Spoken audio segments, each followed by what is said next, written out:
لیکن امریکہ نے ایک اپنی بہت بڑی حکمت عملی جو اختیار کی تاکہ یہ کبھی آزاد نہ ہو جائیں، ہمارے انگوٹھے تلے رہے، ہماری پالیسی گورن کرے۔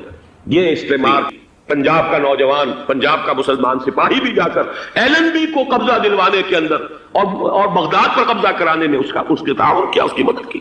کیا آج بھی وہی تاریخ اپنے آپ کو دہرائے گی؟ اس میں ہمیں کیا کرنا چاہیے؟ پاکستان کے جو حالات ہیں ان میں کیا مشورے ہیں؟ اب میں ان چیزوں کے بارے میں آپ سے چند باتیں عرض کروں گا۔ پہلی بات تو یہ ہے کہ مشرق وسطیٰ کے مسئلے میں اس کے پس منظر کو سمجھ لینا چاہیے۔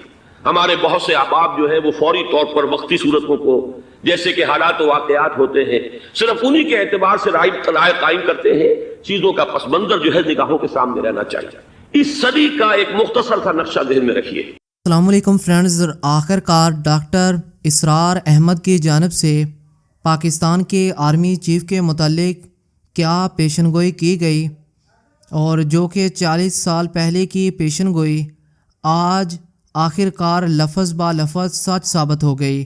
ابھی آپ کے ساتھ ڈاکٹر اسرار احمد کا مکمل اور تہلکہ خیز بیان بھی شیئر کرنے والے ہیں، کیونکہ پوری پاکستانی قوم یہ جانتی ہے کہ ڈاکٹر اسرار احمد پاکستان کی واحد ایسی شخصیت ہیں جن کا انتقال ہوئے سالوں برس بیت چکے ہیں، لیکن اس کے باوجود بھی انہوں نے جو پیشن گوئی پاکستان کے متعلق کی یا عرب ممالک کے متعلق کی، وہ آخر کار سچ ہوتی ہوئی دکھائی دے رہی ہیں۔ اور پاکستان کے موجودہ آرمی چیف کے بارے میں بھی انہوں نے پیشن گوئی کی تھی، جو کہ آخر کار آج سچ ثابت ہو چکی ہے۔ ویڈیو میں مزید آگے بڑھنے سے پہلے یہاں پر آپ ڈاکٹر اسرار احمد کی مغفرت کے لیے دعا ضرور کریں کہ اللہ پاک جنت میں ان کے درجات کو بلند فرمائے، کیونکہ ڈاکٹر اسرار احمد صاحب نے پہلے ہی یہ واضح کر دیا تھا کہ پاکستان کی تاریخ میں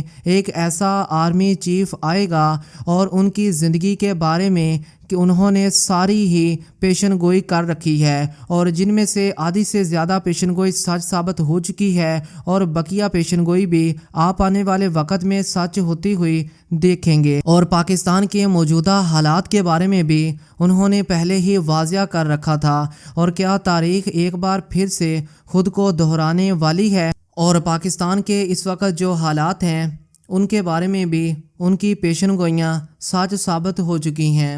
ڈاکٹر اسرار احمد، جنہوں نے پی ٹی آئی کے متعلق بھی پیشن گوئی کی تھی کہ پاکستان میں ایک ایسا حکمران آئے گا جس کو یہودیوں کے ساتھ مشابہت دی جائے گی، اور پھر اس کی حکومت گر جائے گی اور اسے جیل میں بھی رہنا پڑے گا، اور ڈاکٹر اسرار احمد صاحب کی وہ پیشن گوئی بھی آج ہم سچ ہوتی ہوئی دیکھ رہے ہیں کہ عمران خان، جس کو آج بھی عمران خان کے مخالفین یہودی ایجنٹ کہتے ہیں، تو ان کا اقتدار بھی آیا، اور پھر اس کے بعد ان کو تقریباً 3 سال سے زیادہ کا عرصہ ہو چکا ہے کہ وہ اب تک جیل کے اندر ہیں۔ تاہم ابھی آپ کے ساتھ ڈاکٹر اسرار احمد کا مکمل بیان شیئر کرنے والے ہیں کہ انہوں نے پاکستان کے موجودہ حالات اور عرب اور دنیا کے موجودہ حالات پر کس طرح سے پیشن گوئی کی تھی، جو کہ آج سچ ثابت ہو چکی ہے۔ اور انہوں نے عرب ممالک کے متعلق کیا کہا تھا کہ عربوں پر کبھی بھی یقین نہیں کرنا۔ ایک وحدت کی شکل اختیار کرنا، یہ تو ایک قوم ہے، اکثر و بیشتر ایک نسل یا زیادہ 2 نسلیں کہتی ہیں۔ شمالی افریقہ میں بربر نسل بھی ہے، باقی تو سب عرب ہے۔ یہ پورا عالم ایک نسل، ایک زبان، پورے اتنے رقبے کے اوپر بولے جانے والی ایک زبان، یہ تو ایک ہو جائے۔ افسوس یہ ہے کہ اس کا ایک ہو جانا، ایک شخصیت ابھری تھی جو مذہبی مزاج کی شخصیت تھی، جو دینی مزاج کی حامل شخصیت تھی، اگر اس کی قیادت میں عالم عرب متحد ہو جاتا تو واقعتاً ایک بہت بڑا جو ہے مرحلہ وہ طے ہو جاتا پوری عالمی ملت اسلامیہ کی ایک وحدت اختیار کرنے کا۔ وہ شخصیت تھی شاہ فیصل شہید کی۔ ہونا کیا چاہیے؟ پہلی کوشش یہ ہو کہ یہ بین الاسلامی معاملہ بنے، مسلمان امت آئے، امریکی فوجیں جائیں، فرانسیسی جائیں، برطانوی جائیں۔ ہاں اس صورت میں میں کہتا ہوں اگر وہ اللہ کا حکم مان لے، صلح پر آ جائے، تو پھر عدل و قسط کے ساتھ ان کے درمیان صلح کرا دے۔ یہ ہمیں حکم ہے، مسلمانوں کو حکم ہے۔ لیکن یہ کہ یہ امریکی آ رہے ہیں اور امریکی استعمار اور امریکی مفادات، اور اس کے لیے جو ہے پاکستان کا مسلمان سپاہی بھی جائے، میرے نزدیک کی کسی صورت میں صحیح نہیں۔ مطالبہ بھی ہو رہا ہے آج ہی غالباً ایک انٹرویو آیا ہے شاہ حسین کے بھائی جو ہیں حسن بن طلال، ان کا، انہوں نے بھی یہی کہا ہے کہ اس کو مسلمانوں کو آپس میں اس معاملے کو طے کرنا چاہیے، اس قضیے کو، امریکی فوجوں کو یہاں سے فوراً واپس جانا چاہیے. اور یہی بات میں یقیناً تائید کروں گا، تحسین کروں گا. یہی موقف ایران کا. ایران عراق کے خلاف جو یو این او کے سینکشنز ہیں، کہتا ہے ہم اس کی پابندی کریں گے، لیکن امریکہ کو یہاں سے نکلنا چاہیے. یہ مسلمانوں کا اپنا معاملہ ہے، وہ آپس میں طے کریں. پاکستان کو بھی یہی موقف اختیار کرنا چاہیے پوری قوت کے ساتھ. اس میں کوئی بھی اگر کمزوری ہو رہی ہے تو در حقیقت یہ گویا کہ ہم امریکی استعمار کے ہاتھ میں اس کا حال کار بن کر، کھلونا بن کر استعمال ہو رہے ہیں، جو کہ ہمیں کسی صورت میں نہیں کرنا چاہیے. اگر یہ بھی ناکافی ہو تو دوسرا ایک اور مسئلے کا حل موجود ہے اس سے براڈر سطح پر، کہ غیر جانبدار ممالک اگر کوئی ہے ان کو بھی اس قضیے کے اندر شامل کیا جائے. تو جی ابھی آپ نے ڈاکٹر اسرار احمد صاحب کی یہ پیشن گوئی بھی سن لی ہے، جس میں انہوں نے پاکستان کے موجودہ حالات کے بارے میں سب کچھ واضح کر رکھا ہے.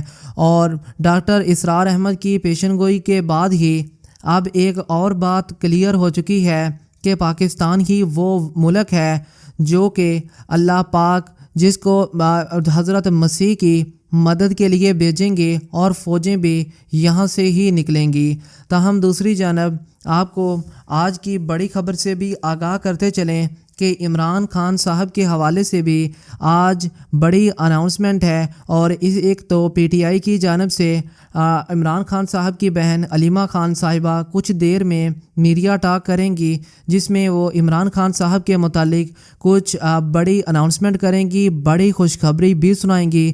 اور اس کے ساتھ ساتھ عمران خان صاحب کی جانب سے بھی کچھ تبدیلیاں کی گئی ہیں. وہ بڑی تبدیلیاں بھی عمران خان صاحب کی بہن علیمہ خان صاحبہ کی زبانی سن سکیں گے. اور اس وقت جو ہے وہ حامد میر صاحب، جو کہ پہلے جن کو نون لیگ کا پرو کہا جاتا تھا اور یہ سمجھا جاتا تھا کہ حامد میر ہمیشہ نون لیگ کے حق میں بات کرتے ہیں، تو آج انہوں نے بھی جو لائیو ٹی وی پر بیٹھ کر یہ بات کی ہے کہ نواز شریف آپ مجھ سے ناراض ہو چکے ہیں، جس کا ریزن یہ ہے کہ نواز شریف یہ سمجھتے ہیں کہ مجھے ان کی سپورٹ کرنی چاہیے، ان کے حق میں اپنی جو بیان دینے چاہیے. لیکن میں اس وقت تک نواز شریف کے ساتھ تھا جب تک میں یہ سمجھتا تھا کہ نواز شریف کے ساتھ زیادتی ہو رہی ہے اور ان کے ساتھ ایسا نہیں ہونا چاہیے.